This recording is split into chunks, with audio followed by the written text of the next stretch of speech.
দেখছেন কলকাতা টিভি, আপনাদের সঙ্গে এই মুহূর্তে রয়েছে আমি অভিক। শুরু করছি সেরা 10। আর প্রথমেই যে খবরের দিকে নজর রাখবো, আজ থেকে শুরু হয়েছে মাধ্যমিক পরীক্ষার প্রথম দিনেই হাওড়াতে ধরা পড়লো অন্য ছবি, যেখানে ভুয়ো মাধ্যমিক পরীক্ষার্থীকে ধরা পড়েছে। সেখানে মাজুয়ার এন বসু হাই স্কুলে পরীক্ষার্থী হিসেবে এসেছিল, জিজ্ঞাসাবাদে অসংলগ্ন কথা, ভুয়ো অ্যাডমিট কার্ড সহ ধৃত। বালির একর পরীক্ষার্থীর আপনাদেরকে আরেকবার জানিয়ে রাখবো, যেখানে হাওড়ায় মাধ্যমিক পরীক্ষার্থী ভুয়ো পরীক্ষার্থী ধরা পড়লো। সেখানে বালির একর পরীক্ষার্থীর কাছ থেকে স্মার্ট ঘড়ি বাজেয়াপ্ত করা হয়েছে সেখানে, এবং হাওড়ায় প্রথম দিনেই ধরা পড়লো ভুয়ো মাধ্যমিক পরীক্ষার্থী।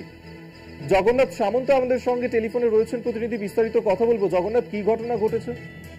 দেখো, তোমাকে বলে রাখি, হাওড়ায় ধৃত ভুয়ো মাধ্যমিক পরীক্ষার্থী এবং বালিতে পরীক্ষা কেন্দ্রে ছাত্রের কাছ থেকে উদ্ধার হলো স্মার্ট ঘড়ি। বাতিল হলো এই পরীক্ষার্থীর পরীক্ষা, অর্থাৎ প্রথম দিন মাধ্যমিক পরীক্ষায় হাওড়া বালিতে দুটি ঘটনা ঘটলো, যে ঘটনার জন্য একদম একেবারে ছাত্রর পরিবারকে যেরকম সজাগ করা হয়েছিল, মাধ্যমিক পর্ষদ থেকে বারবার প্রচার করা হয়েছিল, এবং যখন পরীক্ষা কেন্দ্রে ঢোকা হচ্ছিল সেই জায়গায় বলা হয়েছিল কোনো রকম মোবাইল ফোন অথবা অন্য কোনো গেজেট বা স্মার্টফোন কিছু নিয়ে ঢোকা যাবে না। কিন্তু একবারে দেখা গেল যে স্মার্টফোন নিয়ে ঢোকার মুখেই ধরা পড়ে গেল। পরীক্ষা দিচ্ছিল স্মার্টফোন নিয়ে লুকিয়ে, এবং এই পরীক্ষার্থীকে সমস্ত পরীক্ষা বাতিল করে দিল। আরেকটা বলে রাখি, মাধ্যমিক পরীক্ষার প্রথম দিনেই সকালে অ্যাডমিট নিয়ে পরীক্ষা দিতে এসেছিল সে হাওড়ার, হাতে নাতে ধরে পড়লো ভুয়ো পরীক্ষার্থী। জানা গেছে যে পরীক্ষার্থীর নাম হচ্ছে মৈনাক মান্না। সে নকল অ্যাডমিট কার্ড এবং রেজিস্ট্রেশন সার্টিফিকেট নিয়ে মাধ্যমিক পরীক্ষা কেন্দ্রে পরীক্ষা দিচ্ছিল, এরকম পরীক্ষার সময় ধরা পড়ে যায়, এবং ধরা পড়ার পর দুজন পরীক্ষার্থীকেই বাতিল করে দেওয়া হয়েছে। এবং এই যে চাঞ্চল্য তৈরি হয়েছে, প্রথম দিনেই দুটো ভুয়ো মাধ্যমিক পরীক্ষার্থী পাওয়া গেল। একজন স্মার্টফোন নিয়ে ধরা পড়লো, আরেকজন ভুয়ো পরীক্ষার্থী অন্যের ভুয়ো অ্যাডমিট কার্ড নিয়ে পরীক্ষা দিয়ে ধরা পড়লো। ধন্যবাদ তোমায় জগন্নাথ সামন্ত, আমাদের সঙ্গে টেলিফোনে ছিলেন প্রতিনিধি।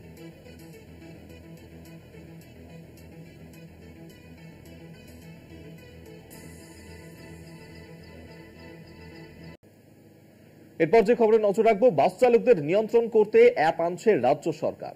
ওই অ্যাপ তৈরি করবে কলকাতা পুরসভার আইটি বিভাগ। শহরের প্রতিটি বাস স্ট্যান্ডে ডিসপ্লে বোর্ড লাগানো হবে। পুর ভবনে উচ্চ পর্যায়ের বৈঠকে এই বিষয়ে সিদ্ধান্ত হয়েছে, যেখানে যাত্রীদের সুবিধার জন্য এই সিদ্ধান্ত। আমরা এই নিয়ে কথা বলবো। দুর্গাদাস বন্দ্যোপাধ্যায় আমাদের সঙ্গে টেলিফোনে রয়েছেন প্রতিনিধি।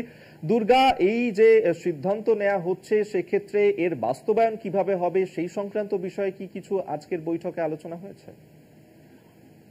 দেখো, তোমাদের সকালবেলা থেকেই আমরা যেটা জানিয়ে আসছি যে আজকে যে উচ্চ পর্যায়ের বৈঠক কলকাতা পুরসভার অন্দরে হয়েছে মেয়র ফিরহাদ হাকিমের উপস্থিতিতে, এটা আসলে কি আমাদের রাজ্যের মুখ্যমন্ত্রী মমতা বন্দ্যোপাধ্যায়ের একটা স্বপ্ন ছিল যে শহর কলকাতাকে এই যে বাস বা যান চলাচল কিভাবে অ্যাপসের মাধ্যমে নিয়ন্ত্রণ করা যায়, পাশাপাশি যাত্রীদের হয়রানি যাতে কমানো যায় এবং যাত্রীদেরকে বিভিন্ন রুটে যাওয়ার জন্য যে সুবিধা করে দেওয়া যায়, যা কিনা বিদেশে অর্থাৎ লন্ডন বা বিভিন্ন বিদেশের রাস্তাতে যেভাবে থাকে, ঠিক সেইভাবেই অ্যাপসের মাধ্যমে জিপিএস সিস্টেমের মাধ্যমে যাতে একটা বাস রেকলেস ড্রাইভ করছে কিনা এবং সেই বাসটা কত স্পিডে যাচ্ছে, একটা পয়েন্ট থেকে আর একটা পয়েন্ট পৌঁছাতে সে কোনো সিগন্যাল ভায়োলেট করছে কিনা বা নিয়ম বহির্ভূত ভাবে কিছু চালাচ্ছে কিনা, পাশাপাশি যাত্রী নিরাপত্তার বিষয়টি যেমন থাকছে যে কোনো জায়গায় কোনো যাত্রী কোনো অসুবিধের মধ্যে পড়লে সে সঙ্গে সঙ্গে যাতে জানাতে পারে সেই অ্যাপসের মাধ্যমে, সেই ব্যবস্থাও রাখা হচ্ছে। প্লাস ডিসপ্লে বোর্ড অর্থাৎ এলইডি ডিসপ্লের মাধ্যমে শহর কলকাতায় যে সমস্ত বাস টার্মিনাল রয়েছে, সেখানে বাস স্টপেজ রয়েছে, সেখানে বাসে যারা বাস ধরবার জন্য গন্তব্যস্থলে পৌঁছাবার জন্য থাকেন তাদের জন্য ডিসপ্লে বোর্ডের ব্যবস্থা করা হচ্ছে। এবং পুরো বিষয়টা এই যে অ্যাপটা মানে তৈরি করেছে কলকাতা পুরসভার আইটি ডিপার্টমেন্টের যারা কর্মচারী রয়েছেন, আধিকারিক রয়েছেন, তারা মিলে। ফলে আগামী দিনে যদি এই বিষয়টাকে শহর কলকাতায় চালু করা যায়, তাহলে যান নিয়ন্ত্রণ একদিকে যেমন করা যাবে, অন্যদিকে অ্যাক্সিডেন্টের পরিমাণের হার অনেক কমিয়ে ফেলা যাবে, মানুষের হয়রানি আটকানো যাবে, মানুষ একটা স্থান থেকে আরেকটা স্থানে যেতে তারাকে আর দুর্ভোগ পোহাতে হবে না, এবং আনসার্টেনটির মধ্যে দিয়ে থাকতে হবে না যে কখন বাস আসবে, কোথায় যাবে এই বিষয়টা। এবং সব থেকে বড় কথা, এই বিষয়টাকে সাহায্য করার জন্য একদিকে যেমন ওয়েস্ট বেঙ্গল গভর্নমেন্টের ট্রান্সপোর্ট ডিপার্টমেন্ট রয়েছে, অন্যদিকে কলকাতা পুলিশও যাতে এই ট্র্যাকিং সিস্টেমের অন্তর্ভুক্ত হয় সে বিষয়টিও আজকে প্রায় চূড়ান্ত করে ফেলা হচ্ছে। তাই ট্রাইঅ্যাঙ্গেল সেট অর্থাৎ ত্রিপাক্ষিক বিষয়টি আজকে ফাইনাল হয়েছে যে এই অ্যাপ শুধুমাত্র যে কলকাতা পুরসভার হাতেই থাকবে না তা নয়, ট্রান্সপোর্ট, পুরসভা এবং কলকাতা পুলিশ তিনজনে মিলে এই অ্যাপসটাকে মেনটেন করবে এবং এই অ্যাপসটাকে এগিয়ে নিয়ে যাবে, এবং আগামী দিনে ইমপ্লিমেন্টেশনের ক্ষেত্রেও এই ত্রিপাক্ষিক বিষয় বা তিনজন মিলেই কিন্তু এই অ্যাপসটাকে ইমপ্লিমেন্ট করবে, যেটা যেভাবে মুখ্যমন্ত্রী চেয়েছেন। একেবারেই, অর্থাৎ একাধিক পরিকল্পনা রয়েছে এই বিষয়ে। আপাতত ধন্যবাদ জানাবো তোমাকে। দুর্গাদাস বন্দ্যোপাধ্যায় আমাদের সঙ্গে টেলিফোনে ছিলেন প্রতিনিধি।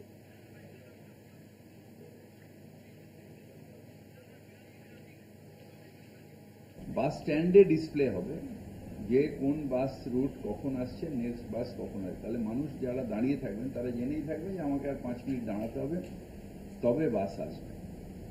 তো এই অ্যাপটা তৈরি করছেন আমাদের আইটি ডিপার্টমেন্ট এবং ট্রান্সপোর্ট ডিপার্টমেন্ট, এটা নোডাল এজেন্সি। আর আমরা কর্পোরেশন থেকে যে বাস স্ট্যান্ডগুলোকে একটু মডার্নাইজ করা, সেখানে আমরা লাগানো, এলইডি লাগানো, যেখানে এলইডি স্ক্রিনেও আসবে আবার লেখাও আসবে যে বাসটা কত দূরে কত মিনিটে আসবে।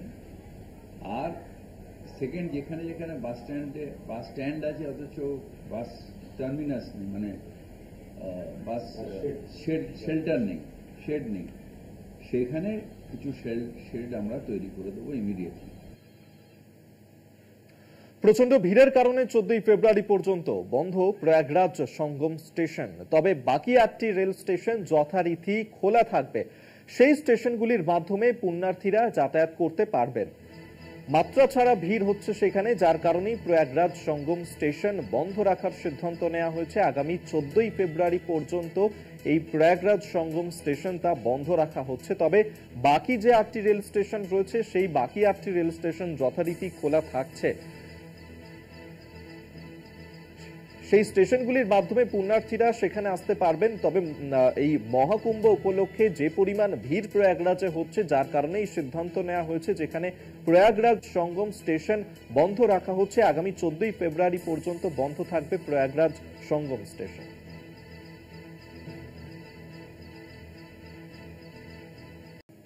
সেরা দশা এখন সময় আরো একটা বিরতির পর ফিরছি, সঙ্গে থাকুন।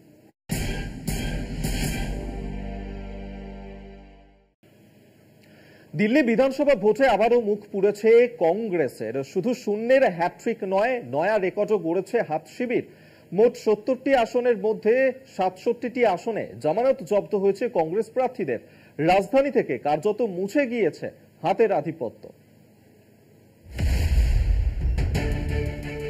দিল্লি বিধানসভা নির্বাচনের ফলাফল প্রকাশিত। ঝাড়ুতে সাফ হয়েছে আপ, রাজধানীতে ফুটেছে পদ্ম। লড়াইয়ে ছিল কংগ্রেসও, তবে অন্যান্য বারের মতো এবারেও হারের ধারাবাহিকতা বজায় রেখেছে তারা। নির্বাচনের ফলাফল অনুযায়ী কংগ্রেসের সংগ্রহ মাত্র 6.5% ভোট। গতবারের তুলনায় তা 2% বেশি হলেও মান রক্ষা করতে ব্যর্থ কংগ্রেস। 2015 থেকে শূন্য হাতে ঘরে ফিরতে হয়েছে। এবারও তার ব্যতিক্রম হয়নি। কোনো আসনে জেতা তো দূর, 70টি আসনের মধ্যে 67টি আসনেই জামানত বাজেয়াপ্ত হয়েছে কংগ্রেসের। নয়াদিল্লি আসনে জামানত হারিয়ে তৃতীয় স্থান পেয়েছেন প্রয়াত প্রাক্তন মুখ্যমন্ত্রী শীলা দীক্ষিতের পুত্র তথা প্রাক্তন সাংসদ সন্দীপ দীক্ষিত। কালকাজি আসনে বিদায়ী মুখ্যমন্ত্রী আতিশী মার্লেনার বিরুদ্ধে লড়তে নেমে জামানত জব্দ প্রাক্তন আপ বিধায়ক তথা সর্বভারতীয় মহিলা কংগ্রেসের সভানেত্রী অলকা লাম্বার। কংগ্রেসের জামানত বাঁচিয়েছেন কস্তুরবা নগরের প্রার্থী অভিষেক দত্ত, নাঙ্গলই জাট কেন্দ্রে রোহিত চৌধুরী এবং বদলির দেবেন্দ্র যাদব। নির্বাচন কমিশনের নিয়ম অনুযায়ী মোট যত ভোট পড়েছে তার 6 ভাগের 1 ভাগ ভোট পেলেই সংশ্লিষ্ট প্রার্থীর জমানত থাকবে। একটি ভোট কম পেলেই জমানত বাজেয়াপ্ত হবে। এক্ষেত্রে প্রার্থী হতে গেলে নির্বাচন কমিশনে একটি ডিপোজিট মানি রাখতে হয়। বিধানসভা ভোটে সেই অঙ্ক এককালীন 10,000 টাকা। জমানত জব্দ হলে সেই টাকা নির্বাচন কমিশনেই জমা থেকে যায়। তার প্রার্থী বা সংশ্লিষ্ট দল ফেরত পায় না। সেক্ষেত্রে জমা রাখা টাকা ফেরত পাবেন না 67টি আসনের প্রার্থীরা। কলকাতা টিভি। সেরা 10 এখনকার মতন এই পর্যন্তই। দেখতে থাকুন কলকাতা টিভি, রাত দিন 7 দিন।